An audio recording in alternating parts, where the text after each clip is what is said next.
এই দেখো ডালটা আমি এভাবে কিছুটা ডাল গোটা রেখেছি এরকম, আর কিছুটা এরকম বেটে নিয়েছি। কড়া গরম হয়ে গেছে, জিরে আর ধনে গোটা ভেজে নেব।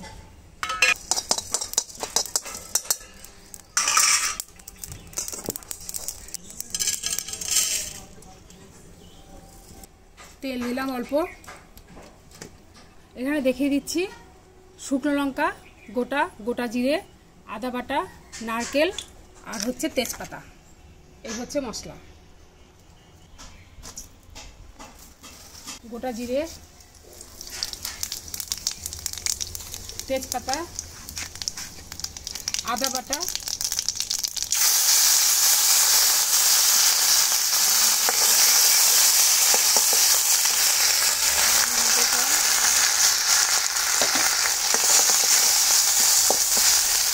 হলুদ গুঁড়ো, লবণ, ভালো করে একটু নাড়াচাড়া করে নেব।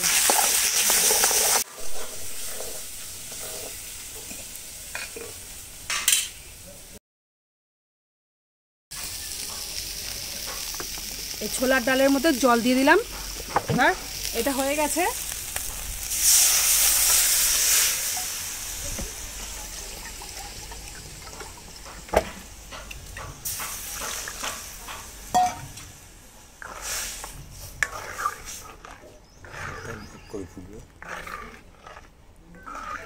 এটা এবার টকবক করে ফুটবে।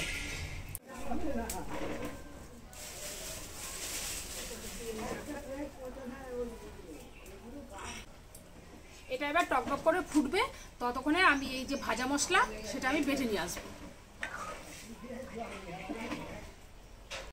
ভাজা মশলাটা দিয়ে দিলাম, একদম ডালটা মোটামুটি রেডি বলতে পারো। এই গরমে ভাতের সাথে এই ডালটা একদমই পারফেক্ট। সাথে একটু রাখতে হবে গন্ধরাজ লেবু আর আলু পোস্ত।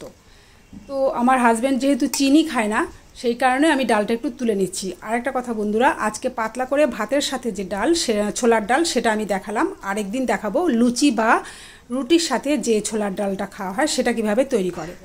তো দেখো এই যে ডালটা আমার হয়ে গেল, এটা পাশে রেখে দিলাম। আর এখানে আমি দেখো অল্প পরিমাণে চিনি ছড়িয়ে দিলাম। চিনিটা আমাদের বাড়িতে একদমই চলে না, তবুও ছোলার ডাল তো একটু চিনি না দিলে না যেন সেই পরিপূর্ণ যে স্বাদ সেটা পাওয়া যায় না, সেই কারণেই একটু চিনি দিয়ে দিলাম। তো এই ডালটা আমাদের জন্য।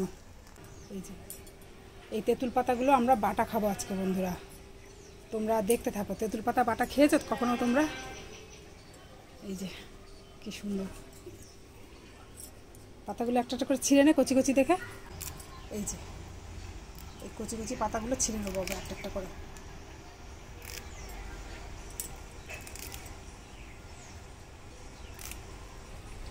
হ্যাঁ, শুকনো লঙ্কা পোড়ানো হয়েছে, তেঁতুল পাতা আর লবণ। এবার এটাকে বাটা হবে ঝপঝপ করে।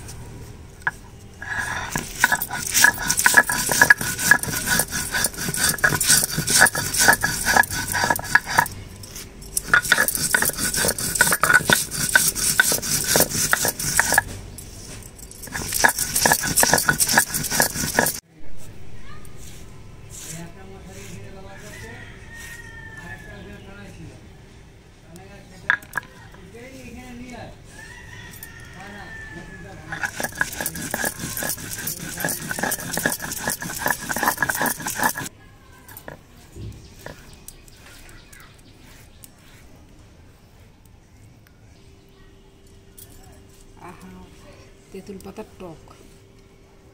তাহলে বন্ধুরা দেখা হচ্ছে নেক্সট ভিডিওতে।